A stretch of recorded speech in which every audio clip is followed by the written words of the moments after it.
చదవర్తి మీరు చూసిన డాన్వియస్ బ్లాగ్ మన కొత్త వీడియోతో మళ్ళీ మీ ముందుకు వచ్చాడు మీ ధర్మి. ఇంకేం ఫ్రెండ్ రండి కథలోకి వెళ్దాం. ఎప్పట్లాగే అందుకు ఒక చిన్న రిక్వెస్ట్, చాలామంది వీడియోని చివరిదాకా చూస్తున్నారు కానీ లైక్ అండ్ సబ్స్క్రైబ్ చేయట్లేదు. ప్లీజ్ లైక్ అండ్ సబ్స్క్రైబ్ చేయరా. రండి కథలోకి వెళ్దాం. అనగనగా ఒక ఊరిలో ఒక పేద బ్రాహ్మణుడు ఉండేవాడు. అతనికి ఒక వైఫ్ ఇంకా 4 kids. అలా అయితే అతనికి చదువు రాదు. దానివల్ల ఎక్కడ ఉద్యోగం ఇవ్వట్లేదు. అయితే అతను ఇంటి దగ్గరికి వెళ్ళి అడుక్కునేవాడు. కొన్ని రోజులు అయ్యాక వాళ్ళ భార్య పేద బ్రాహ్మణుడితో అంది, నువ్వు తెచ్చే బియ్యం మనకి సరిపోవట్లేదు, పిల్లలు చాలా రోజులు ఆకలితోనే పడుకుంటున్నారు బాధగా అంది వాళ్ళ భార్య. ఏం చేయమంటావు, నాకు ఇంకో మార్గం లేదు అని అన్నాడు పేద బ్రాహ్మణుడు. అలా అయితే మన రాజుగారు చాలా మంచివారంట, పేదవాళ్ళకి హెల్ప్ చేస్తారంట అని అంది భార్య. సరే చూద్దాం, రేపు వెళ్దాం అని అన్నాడు పేద బ్రాహ్మణుడు. ఆ తర్వాత రోజు పొద్దున్న పేద బ్రాహ్మణుడు కోట దగ్గరికి వెళ్ళాడు. కోట దగ్గరికి వెళ్ళాక భటులు అతన్ని లోపలికి తీసుకెళ్ళిన తర్వాత పేద బ్రాహ్మణుడు రాజుకి అతని పేదరికం గురించి చెప్పాడు. రాజుగారు నీకేం కావాలో చెప్పు, నీకేం కావాలంటే అది ఇస్తాను అని అన్నారు రాజుగారు. అలా అయితే మహాప్రభు నాకేం కావాలో అది మీకే తెలుస్తుంది అని బాధగా తలదించుకున్నాడు పేద బ్రాహ్మణుడు.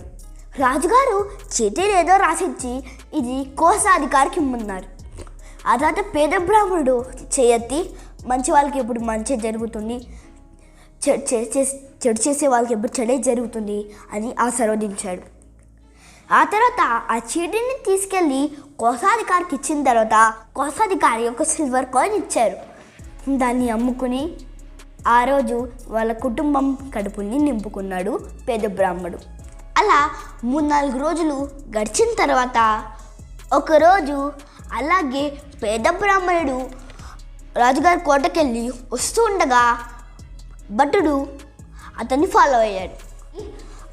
ఒక చోట ఆపి చెప్పాడు, రాజుగారు నీ మీద చాలా కోపంగా ఉన్నారని చెప్పాడు.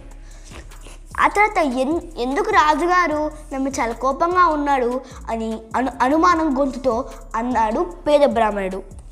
అప్పుడు భటుడు ఏమన్నాడు అంటే, నీ నోట్లో నుంచి బ్యాడ్ స్మెల్ వస్తుంది, అది రాజుగారికి నచ్చట్లేదు అన్నాడు భటుడు.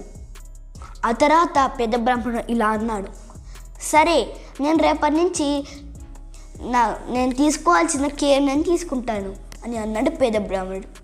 మరుసటి రోజు పొద్దున్న రాజుగారి కోటకి పేద బ్రాహ్మణుడు ఒక గుడ్డ ముక్కుకి ఇంకా నోరుకి అడ్డం పెట్టుకుని వెళ్ళాడు. భటుడు రాజుగారి కాళ్ళు నొక్కుతూ ఉండగా ఇలా చెప్పాడు, చూసారు రాజుగారు ఆ పేద బ్రాహ్మణుడికి ఎంత పొగరో అని అన్నాడు. రాజుగారు ఇలా అన్నాడు, ఎందుకు అతను మంచివాడే కదా, చాలా మంచివాడు అతను పేద బ్రాహ్మణుడు అని అన్నారు రాజుగారు.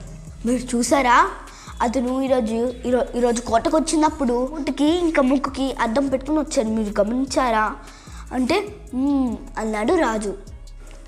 ఆ తర్వాత ఎందుకు పెట్టుకొచ్చారో మీకు తెలుసా, ఎందుకంటే మీ చెవుల్లో నుంచి బ్యాడ్ స్మెల్ వస్తుందంట అని నాకు చెప్పాడు పేద బ్రాహ్మణుడు అని భటుడు అన్నాడు రాజుగారితో. ఆ రోజు రాజుగారు పడుకునేటప్పుడు మంచి వారికి ఎప్పుడు మంచి జరుగుతుంది, చెడు వారికి ఎప్పుడు చెడే జరుగుతుంది అని గుర్తొచ్చింది రాజుగారికి. ఆ తర్వాత రోజు ఎప్పట్లాగే పేద బ్రాహ్మణుడు కోటకెళ్ళి వస్తూ ఉండగా ఒకచోట భటుడు ఆపి, నేను రోజు కోటలోకి పంపిస్తున్నాను కదా, నువ్వు నాకు లంచం ఇవ్వాలి ఎంతో కొంట అని అన్నాడు భటుడు. ఇంకేం మాట్లాడకుండా కామ్గా ఇంటికి వెళ్ళిపోయాడు పేద బ్రాహ్మణుడు. మరుసటి రోజు కూడా అలాగే రాజుగారి కోట దగ్గరికి వెళ్ళి వస్తున్న బ్రాహ్మణ్ని వెంబడించి ఒక చోట ఆపి, నేను నిన్న కూడా అడిగాను, నువ్వు నాకు లంచం ఇస్తేనే నేను రోజు పంపిస్తాను అని అన్నాడు భటుడు. సరే ఇది తీసుకుని వెళ్ళి కోశాధికారికి ఇవ్వి, కోశాధికారు నీకు ఒక వెండి నాణం ఇస్తారు అని అన్నాడు పెద్ద బ్రాహ్మణుడు. ఆ తర్వాత పెద్ద బ్రాహ్మణుడు అక్కడి నుంచి వెళ్ళిపోయాడు. భటుడు అది తీసుకెళ్ళి కోశాధికారికి ఇచ్చిన తర్వాత కోశాధికారు నువ్వు పక్కకు నిలబడి నాయనా అని చెప్పి పక్కకు నిలబడి 3 భటుల్ని తీసుకొచ్చి అతని ముక్కు ఇంకా చెవుల్ని కోయించేశారు. దీనివల్ల ఏడుస్తున్న భటుడు దీన్ని కంప్లైంట్ చేద్దామని చెప్పి రాజుగారి కోట దగ్గరికి వెళ్ళి కంప్లైంట్ చేసిన తర్వాత మరి నువ్వు నాకు ఇంకా పెద్ద బ్రాహ్మణుడికి గొడవ పెట్టాలని చూసావు, నువ్వు చెడు చేయాలని చూసావు, అలా అయితే నీకు చెడే జరిగింది.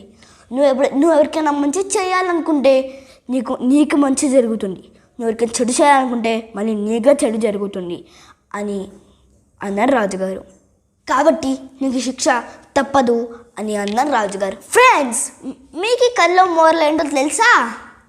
మంచి చేసిన వారికి మంచి జరుగుతుంది, చెడు చేసిన వారికి చెడే జరుగుతుంది.